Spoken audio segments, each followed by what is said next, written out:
જય હો જય હો જય હો જય મુગલમાં જય મુગલ જય ચામુંડા જય ખોડિયાર, જય હો જય માતાજી જય મુગલ.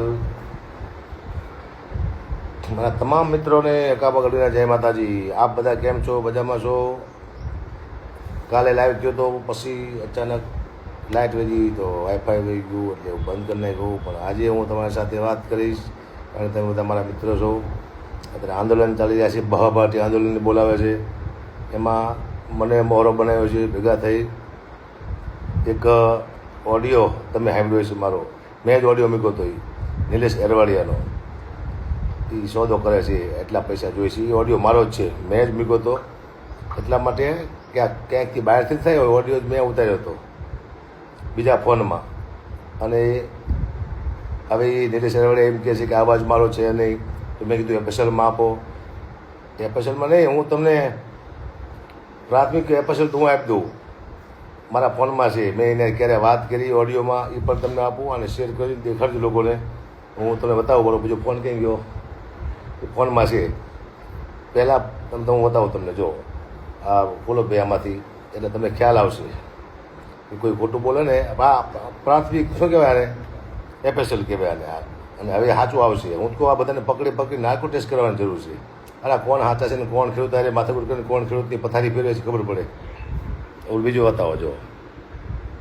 જો એ બતાવું તમને. આ નિલેશ એરવાડિયાનો નંબર છે. આમાં કેટલા વાગ્યા વાત થઈ તમે જોઈ લો. 25 જૂને મારે વાત થઈ હતી. આ કેટલી મિનિટ વાત થઈ હતી? 1 મિનિટ ને 14 સેકન્ડ છે બેટા. હા, 14 સેકન્ડ એવું કંઈક છે. બરાબર.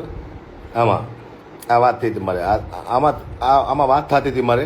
અને આમાંથી મેં ઓડિયો કર્યો તો બીજા ફોનમાં. એનો તમને આપું. એ જોઈ લો. આ ફોનમાં રેકોર્ડિંગ કર્યું હતું. આ મેં 25 જૂન લખ્યું છે, જોઈ લો. 25 જૂન એમાં સેકન્ડ વગેરે બધું લખ્યું છે. આમાં સેમ ટુ સેમ સેકન્ડ લખી છે. બતાવો તમને. ચા લખી છે છે 13.27 14 સેકન્ડ થઈ જઈ. અમુક ફોનમાં 27 સેકન્ડ ન હોય સુધી મિનિટ બતાવે. જો આ 13.27, ઓલામાં 14 છે. સેમ ટુ સેમ, એ જ તારીખ, એ જ વાત. આમાં મેં ઓડિયો કર્યો, જોઈ લો તમે. જો આકાબા ગઢીનો નંબર, આમાં મેં ઓડિયો બનાવ્યો હતો. આ દેખાડજો. આ એફએસએલ જ કહેવાય અડધું તો 50% આ જ આવી ગયું, બીજું કરાવવાનું છે. પણ ખોટાને ખોટા સાબિત કરવાની પાકા પાય છે. કોઈને મૂકવા નથી. જય હો ગમે રાવણ આવે તો એ જ. જોયું? આ બધા પુરાવા છે. કારણ કે ખોટો હાથો મને બનાવવામાં આવતો હતો. શું લેવા? એ નિલેશભાઈ એરવાડિયાએ ભૂલ શું કરી? મને હાથો બનાવ્યો. હું એને નીચે રહું અને બધા કામ કરી રાખવું. પણ હું નીચે ઘડ્યું કે નીચે રહે, મેં ખુલ્લો પાડી દીધો. ભાઈ આ તો ખેડૂતારે ગરદારી કરે છે. લાખો કરોડો ખેડૂતારે રહ્યું. એટલે આપ છો અને શેર કરજો, લાઈક કરજો. આને પાછું હું સેવ કરીને શેર કરવાનો છું. શું કરવા? આવા માણસો છે જે દેશને હાનિકારક છે. એના માટે પહેલાં રાડ્યું પાડતા બધા, ખબર ને? કલાકાર કેમ નથી આવતા, કલાકાર કેમ નથી આવતા. કલાકાર ન આવ્યા તો કલાકારને ગાયું દીધી બધાએ. બરાબર. હું આવ્યો તો મને ગાયું દે છે. હવે તમે કહો આમાં હવાય કે ન હવાય? આવો તો ગેરું ખાવાની, ન આવો તો ગેરું ખાવાની. સમજ્યા ને તમે? પણ મેં હવે પકડી લીધું છે. મૂકીએ કહું શું નહીં. એટલે ઠેઠ લગી લડવાનું જ છે. મારે ખેડૂતના પ્રોગ્રામ કરવાના છે. બીજી માથાકૂટ આપણે નહીં કરી. પણ સત્યમેવ જયંતે. આ દુનિયા અદભુત છે. હવે કોઈ ભણનો દીકરો આમાં ફરી પડશે. હવે દુનિયા કોઈને કહી શકશે? કોઈ કલાકારોને કે તમે અમારી સાથે આવો એમ કહી શકશે ખરા? કે અમારે હેર આવો કોઈ નહીં કહે. કોઈ કહી શકશે જ નહીં. શું લેવા નહીં કહી શકે? કારણ કે આ મને જોયો બધા કલાકારોએ કે આ જ્યો સાચું બોલવા માટે, ખેડૂત માટે લડ્યો, તો એની માટે આરોપ આવ્યા. રેકોર્ડિંગ મેં જ કર્યું છે. આ ખાસ કહેજો, આ રેકોર્ડિંગ મારું મેં કર્યું છે ઓડિયોમાં.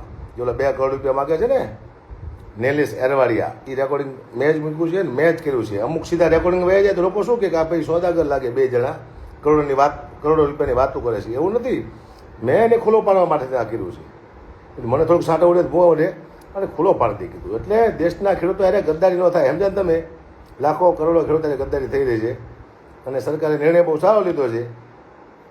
એ મને ગમ્યો. કારણ કે હવે આમાં શું છે, હું તમારી પાસે 5 લાખ રૂપિયા માગતો હોય, તમે ન આપતો હોય ને મને 5 લાખ રૂપિયા, બસ હું કહું મારે બહુ જરૂર છે પૈસાની. તમે એમ કહો હવે મારી પાસે 3 લાખ રૂપિયા અત્યારે પડ્યા છે, તો મારે 3 લાખ લઈ લેવાય. પછી 2 લાખ માટે હું બાજીશ.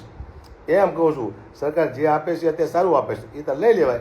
પછીની વાત પછી લખાય. પણ આ બધા ભેગા થઈને મને લાગે આ આવ્યું છે એનો ટેકો ટાર છે એવું લાગે બધા ભેગા થઈને. આમાં તો કેટલાય છે આમાં તો ભાઈ, આપણે તો આપણું બધાનું કામ જ નથી આમાં તો જીવો પછી મને બહુ બધું જોવા મળ્યું. બીજા ખુલાસા કરવા જવું તો મને મજા મારી નાખે, મને મદદ કરી નાખે એવા પણ માણસો પડ્યા છે. પણ આમાં તો બહુ ખતરનાક માણસો છે, આ બધો નોખા માણસો છે. અહીંયા ઓલા છે ને બીજે અલગ છે ને કેટલાય ફોન આવે છે, આ છે તે છે બધું બરાબર. એવા એવું બોલે એટલે આપણે ફસી જઈએ એવું બોલે, પણ હું ફસો નહીં, ઘડિયું ફસાય નહીં, કારણ કે ઘડિયુંમાંથી માતાજીની મહેર હોય. એટલે આપ સૌને ખાસ વિનંતી, અને આ વિડીયોને બહુ વાયરલ કરજો. કારણ શું છે કે આને પહોંચાડવાનો છે. પ્રાથમિક કેપેસિટી તો તમે દેખાડ્યું, નીરજ એરવડીનો નંબર પણ એમાં દેખાય તમને. એમાં મેં વાત કરી હતી, બીજા ફોનથી મેં વિડીયો ઉતાર્યો હતો, ઓડિયો. 2 કરોડની જે વાત થાય ને, કરોડની એ કરોડોની વાતો થાય છે, એ બીજા ફોનમાં મેં ઉતાર્યું હતું. એટલે આ ઓડિયો મેં ઉતાર્યો છે, ઓડિયો મેં મૂક્યો છે. નીરજભાઈને અત્યારે કાઢી હોત મૂક્યા છે, કાઢી સુલાવ મૂક્યા, એનો વાંક હોય તો જ કાઢ્યા હોય ને. સમિતિએ પણ કીધું કે તમારો જો અવાજ છે, તો એમ કહે છે નીરજ એરવાડિયા કે અવાજ મારો નથી, પણ બધાએ કીધું અવાજ તમારો છે, હજી એફએસએલમાં આપવાનું છે. હું તો એકવાર એમ કહું છું, બધાને પકડી નાર્કો ટેક્સ કરાવો, મારું કરાવો. એટલે કોણ હાથો ને કોણ ખોટો પડી જાય, ખેડૂતના નામમાં તો કોણ લૂંટે છે, ખેડૂતના નામમાં તો કોણ પૈસા કમાય છે, આ બધું ખબર પડે. નાર્કો ટેક્સ સિવાય આ બધા પકડી નાર્કો ટેક્સ કરાવો. સાલાવ બોલો, દુઃખની વાત છે પણ કરવી પડશે. આ હું તો હાસ્ય કલાકાર હતો, સિરિયસ થઈ ગયો. બોલો શું કરી લેવું, દુઃખની વાત છે પણ કરવી પડશે ભાઈ. પણ આવું તો હાલ્યું રાખવાનું છે ભાઈ. કલાકાર આવશે તો ગાયરું કહે છે, કલાકાર નહીં આવે તો ગાયરું કહે છે. કલાકારને આવું પૂછાય જ નહીં. કલાકાર ખબર હોય બધી આ વસ્તુ, વીજળી વિશે કલાકાર ખબર હોય. હું રાહુલ ગાંધીને એમ પૂછું કે તમે પાનબે વિશે બોલો તો બોલી શકશે? નહીં બોલી શકીએ. હું રાહુલ ગાંધીને એમ પૂછું કે ઝવેરચંદ મેઘાણી વિશે, સૌરાષ્ટ્ર રસદારસિંહનું બોલો, બોલી શકશે? નહીં બોલી શકીએ. હું કોઈ પણ પક્ષના માણસને પૂછું કે તમે મીરાબાઈ વિશે બોલો, બોલી શકશે? નહીં બોલી શકીએ. રાણા પ્રતાપ વિશે બોલો, બોલી શકશે? નહીં બોલી શકશે. શું લેવા? એમનો વિષય નથી, તો આ વિષય મારો નથી, તો હું ન બોલી શકું. શું થાંભલા છે, કેટલી જંત્રી આવે ને, મંત્રી આવે ને, તંત્રી આવે ને, મને ખબર હોય. આ મુદ્દો છે. અમે બોલીએ તમે ન બોલી શકો, તમે બોલો અમે ન બોલી શકીએ. એટલે આ બધા પક્ષવાળાને ખબર હોય છે કે અમુક સવાલ ન પૂછાય કલાકારોને. કલાકારનો વિષય સાહિત્યનો છે, હાસ્યનો છે, એનું કામ કરી રાખે. તમે કેમ બોલતા નથી, ન બોલે કે એનો વિષય જ નથી. આ સાહિત્ય માટે, હાસ્ય માટે અમે આવ્યા છીએ. આ બોલીને શું હારા પર કાઢ્યા તમે જોયું ને, બસ તારે. હવે તો મને કોઈ કહેતો ન હોય કે કાકાબા કેમ ન હતા, આવી જ્યાં જાઓ. હા હા, ઘરે જો પોલીસ પ્રોટેક્શન છે, મારા પરિવાર માટે જ. હું તો એકલો રખડું છું. મારે શું, હું ન હોય રાતે તો કે ચિંતા નહીં. અને સરકારનો ધન્યવાદ પણ માનું છું કે પોલીસ પ્રોટેક્શન આપ્યું, પોલીસ અહીં મૂકી મારા ઘરે, મારા પરિવાર માટે. બાકી મને તો જાઓ એમ તો જુઓ, મારો ચહેરો જુઓ તમે. મારા બાબા તો વગર નથી 2 દિન ઉપાડ લેવો છું, ચિંતા નથી મારી. પણ આ પરિવાર માટે આ બંદોબસ્ત સરકારનો હું ધન્યવાદ માનું છું. પણ અહીંયા પોલીસ પ્રોટેક્શન મારા ઘરને આપ્યું, પોલીસ પ્રોટેક્શન. જો બોલતા ના હોતું, જો આમાં હકાબા હાલે કે ક્યાં તો હાલે આ રાજકારણમાં. બોલો રાજકારણમાં મારે શું લેવા આવવું છે, મારો વિષય જ નથી. હું તો આખા દુનિયાના પટ્ટા પહેરીને બેઠો છું, બધાના, કોંગ્રેસના, આપના, ભાજપના, જે કરીને પહેરી લઉં છું. સાધુ બાબા હોય એ કે હવન કરો તો એ પહેલું છું, બધાના પહેલું છું, કારણ કે મારો વિષય જ નથી. અને હું કહું છું ગમે તારે જ્યાં પણ જો મારી જરૂરત મને બોલાવજો. રામજી મંદિર બન્યું ત્યારે હું સરકાર શુભેચ્છા દેવા ગયો, ત્યારે મને પટ્ટા ખીએ પહેર્યા હતા. મેં કીધું સરકાર સાથે છું, સરકારને મારી વાણીની જરૂર પડે તો મને યાદ કરે. એ સાચી જ વાત છે ને. મારી વાણી માટે મને ગમે એવું લઈ જાય કે મને 5 રૂપિયા આપે એટલે હું બધે જવાનો છું ને બધાના પ્રોગ્રામ કરવાનો છું. કોઈના પ્રોગ્રામ ના નહીં પાડું.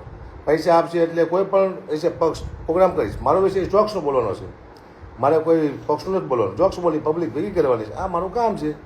ગમે બોલાવે.